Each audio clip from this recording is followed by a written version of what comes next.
Vienas iš efektyvių tikslo apibrėžimo metodų yra SMART kriterijų sistema. Ji apibrėžia 5 pagrindinius kriterijus, kurie padaro tikslą aiškiai apibrėžtą ir realų pasiekti. Trumpinys SMART yra 5 angliškų žodžių Specific, Measurable, Attainable, Relevant ir Time-bound pirmosios raidės. Specific. Tai tikslas turi būti konkretus ir aiškiai apibrėžtas. Tiek aiškiai, kiek tik įmanoma. Yra didelis skirtumas tarp noriu telefono ir noriu telefono su 5 colių ekranu, 32 GB vidinės atminties, 3 kamerom ir su nesenesne nei Android 10 operacinė sistema. Tikslo formulavimas turi suteikti aiškų įsivaizdavimą apie tai, ko yra siekiama. Vertėtų laikytis konkretumo bei vengti bendrinių frazių ir sąvokų. Measurable.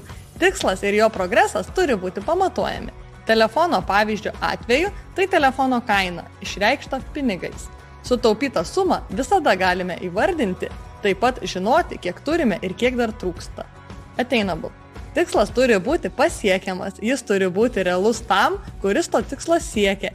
Jei telefonas už 2 ar 300 eurų jaunuoliui yra įveikiama suma per apibrėžtą laiką, tai už 1200 eurų jau galbūt ir nereali. Relevant. Tikslas turėtų atitikti esamą asmens kontekstą, asmens gyvenimo aplinkybės bei prisidėti prie asmens bendrosios krypties. Mūsų telefono pavyzdžio atveju taupimas telefonui būtų gan beprasmis, jei jaunuolis analogišką telefoną jau turi. Tačiau labai prasmingas, jei jis turi tėvų perleistą ir dar su suskilusiu ekranu.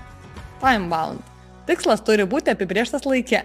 Tai yra turėti terminus. Tai be galo svarbi sąlyga.